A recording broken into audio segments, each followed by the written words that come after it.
Aujourd'hui, je t'explique en 6 minutes pourquoi tu as cette tête et ce corps. C'est parti.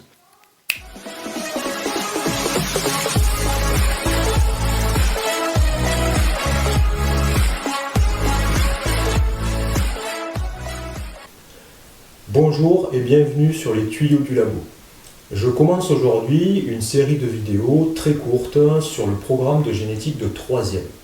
Alors abonne-toi à ma chaîne pour ne pas rater toutes les vidéos suivantes et ainsi avoir à disposition le cours complet. Aujourd'hui, je vais t'expliquer pourquoi tu ressembles un peu ou beaucoup à tes parents. Tout d'abord, ce que nous sommes, c'est-à-dire la couleur de notre peau, la couleur de nos yeux, notre taille, la couleur de nos cheveux, la forme de notre nez, c'est ce que l'on appelle un ensemble de caractères. Alors attention, rien à voir ici avec le caractère, on va dire, psychologique. Je suis râleur, je boude, je suis joyeux, etc. Non, là, nous sommes en SVT, pas à la fac de psycho.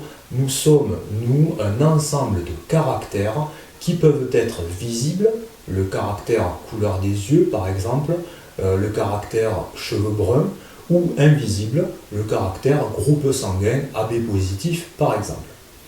Ces caractères, tu les as récupérés de tes parents et à ton tour, tu vas les transmettre à tes enfants. Et parce qu'ils sont transmissibles de génération en génération, on les appelle des caractères héréditaires. Alors ils peuvent parfois sauter des générations. Par exemple, tu as toi les yeux bleus, mais tes deux parents ont tous les deux les yeux marrons. Alors nous verrons pourquoi et comment nous l'expliquons dans une prochaine vidéo. Alors attention à une chose, l'environnement dans lequel nous vivons peut modifier certains caractères. Par exemple, la couleur de la peau est modifiable par une exposition prolongée au soleil. C'est ce qu'on appelle le bronzage. Tu as peut-être déjà expérimenté cette situation si tu portes des claquettes l'été. Mais la couleur de peau acquise par bronzage n'est pas, elle, transmissible à la descendance. Donc on dit que le bronzage n'est pas un caractère héréditaire. Je te donne un exemple pour bien comprendre. Une femme à la peau claire est enceinte de 8 mois et elle adore se faire bronzer au soleil pendant l'été et pendant des heures. Elle va changer sa couleur de peau. Elle va avoir une peau beaucoup plus foncée. Si elle accouche le 15 août, son enfant va naître à la peau claire et non pas à la peau bronzée. Elle a modifié, elle, son caractère couleur de peau par l'exposition au soleil, mais ce nouveau caractère qu'elle a acquis n'est pas transmissible à son enfant. Et en plus, si elle arrête de se mettre au soleil, eh bien elle va récupérer sa couleur de peau d'origine. Pour bien comprendre, je te donne un second exemple. Une souris qui attend des petits, par accident, s'est coupée la queue. Lorsqu'elle va mettre bas, lorsqu'elle va avoir ses petits, eh bien ces petits auront la queue coupée ou la queue longue. Bien évidemment, ils auront la queue longue. Donc le caractère queue coupée n'est pas un caractère héréditaire. Il n'est pas transmissible à la descendance. En conclusion, nous sommes faits d'un ensemble de caractères hérités de nos parents et l'environnement dans lequel nous vivons peut modifier ces caractères. Alors, on peut se poser la question, mais ils sont où ces caractères héréditaires? Eh bien oui, si tu as récupéré par exemple la couleur des yeux de tes parents ne t'ont pas donné chacun un œil. Ils ne sont pas bornes. Si tu as le même nez que ton père, il ne t'en a pas donné un morceau.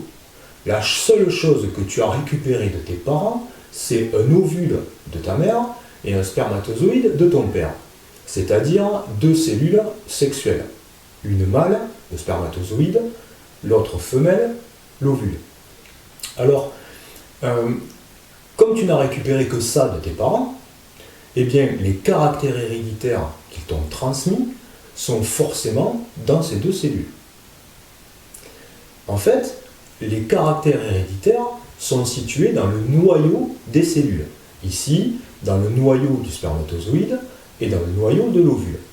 À la fécondation, ils ont donné une nouvelle cellule, la cellule œuf, qui ne va faire que se multiplier pour donner un embryon, c'est-à-dire toi. Toutes tes cellules contiennent donc les caractères héréditaires de tes parents. Ça veut dire que si je prends une cellule de ton estomac, une cellule de ton pied, une cellule de ton cerveau, il est écrit dedans que tu as les yeux bleus ou les cheveux marrons et frisés par exemple.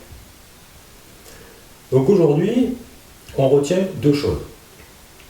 Petit 1, les caractères héréditaires sont des caractères transmis de génération en génération. Ils peuvent subir des modifications dues à l'environnement, mais ces modifications ne sont pas héréditaires, ne sont pas transmissibles. Petit 2, tous les caractères héréditaires sont situés dans le noyau de toutes nos cellules. L'ensemble des caractères d'un individu définit ce que l'on appelle le phénotype. J'ai le phénotype yeux bleus, j'ai le phénotype cheveux marrons.